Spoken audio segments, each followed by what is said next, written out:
Bonjour YouTube, tu nous rejoins pour cette émission législative 2024, deuxième tour. On a traité beaucoup de choses, mais on a surtout commencé à traiter les affaires qui se sont passées pendant le premier et le deuxième tour. On a parlé un peu de ce qui était tranquille, là c'est le sordide. Tu prends directement ton seau à vomi, il va être utile. Et c'est parti pour le tordu de la campagne des législatives 2024.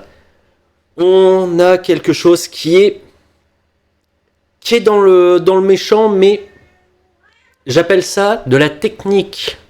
Comment dire ?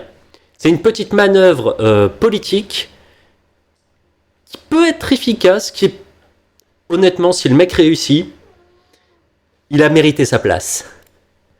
Monsieur Gilles Bourdoulex maintient sa candidature parce que Gilles Bourdoulex, candidat RN, il était pas favori, mais donc résultat, il y avait une triangulaire dans sa circonscription. Il a envoyé un SMS aux journalistes en disant « Vous m'emmerdez, je rentre chez moi », et donc résultat, les journalistes étaient persuadés qu'il se retirait.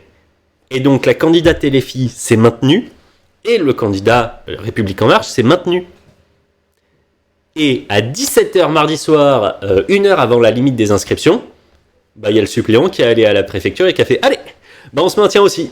Ce qui fait qu'il y a une triangulaire, là où il y aurait dû avoir juste soit le RN en face de LR, peut-être pas de... Non, c'était LREM. Mais donc résultat, ça a changé le rapport de force, alors que normalement, il n'y aurait pas dû avoir de triangulaire. C'est joli.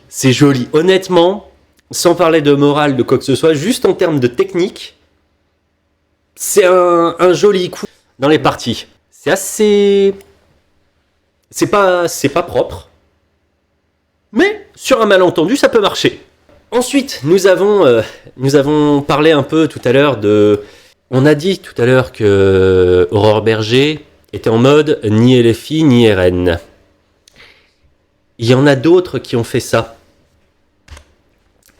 Stéphane Le Rudulier, mais on en a déjà parlé sur cette chaîne de Monsieur Le Rudulier, le barrage républicain contre le nouveau Front Populaire, une évidence qui devrait s'imposer à tous.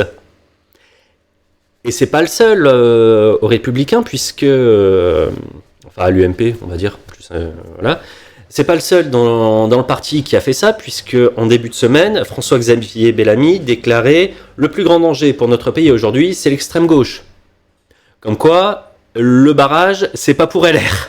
C'est pas les seuls, hein. Gérald Darmanin aussi. Gérald Darmanin, si j'avais un duel RN-LFI là où j'habitais, je ne mettrais pas un bulletin de vote LFI. Vous vous rendez compte que le nouveau Front Populaire a appelé à retirer tous ses candidats et tous les chefs du Front Populaire sont un peu en mode, enfin du nouveau Front Populaire sont un peu en mode on va avaler des couleuvres, mais c'est contre la haine. Le nouveau Front Populaire, des candoles, je peux pas utiliser un autre terme.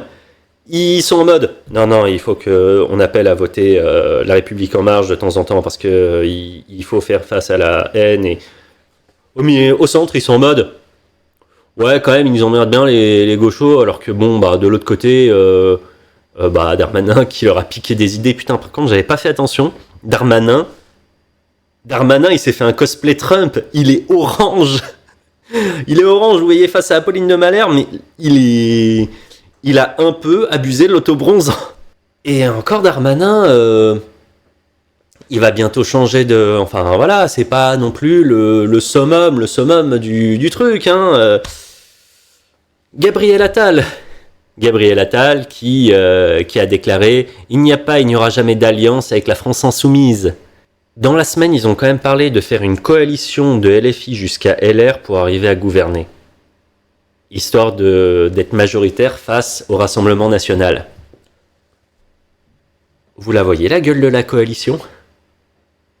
Déjà, la coalition, elle allait pas tenir longtemps. Suffisait de parler de Gaza. Mais Là, elle est même pas... Enfin, c'est pas une coalition, hein. C'est un avortement de coalition. Il n'y a pas d'autres possibilités. Ah, un record depuis 1981 pour la participation. Bah oui, des fois il sert à quelque chose. À faire en sorte que les Français aient envie de voter contre lui. Ou envie de retourner aux urnes. Et ensuite, on va avoir les trois informations, enfin le trio des informations de l'enfer. J'ai mis un peu de temps avant de décider dans quel ordre je les mettais, parce que vous allez voir qu'on est sur du très lourd de... Comment dire, avoir très vite la nausée. On a sur la... En troisième marche du podium, nous avons Madame Sandrine Rousseau, qui a dit que, bon, de toute façon, maintenant, elle est LREM compatible. On va prendre l'épargne des Français pour faire des trucs. Ouais. C'était déjà une proposition de Bruno Demande. Moi, je propose... Bruno Demande, c'était pas mal en termes de surnom. On va devoir, si elle est au gouvernement, lui trouver un surnom. Et moi, je propose humblement ce que j'ai trouvé hier soir en faisant le script. Ce sera Sandrine Chouine. Bruno Demande, Sandrine Chouine. Fallait bien sortir quelque chose de cette déclaration, et je pense qu'il n'y a rien d'autre à trouver que ça. Toi aussi, tu veux que ton épargne soit récupérée par Sandrine Chouine? Ah, totalement. Totalement. Deuxième médaille d'argent sur les profondeurs horribles de ce qui s'est passé pendant cette semaine. Macron déclarait qu'il vienne me chercher lors de la crise des Gilets jaunes et de l'affaire Benalla. Bah maintenant, il va falloir passer, enfin c'est devenu traverser la rivière de Lave, passer les armées du Mordor pour venir me chercher, parce que l'entièreté de la zone qui entoure l'Elysée est devenue interdite d'accès. Il va y avoir quasiment des lignes rouges tracées sur le sol, et si vous les passez, bah vous vous faites arrêter. Macron est probablement plus difficile à aller chercher que Poutine ou la plupart des dictateurs de la planète. Vous tirez les conclusions que vous voulez de cette information et de cette phrase. Parce que de toute façon, on va aller sur le numéro 1, notre summum de comment on est tombé au niveau de la démocratie. Des coups de... Vous voyez, on a parlé de coups de politiciens plutôt dans l'émission.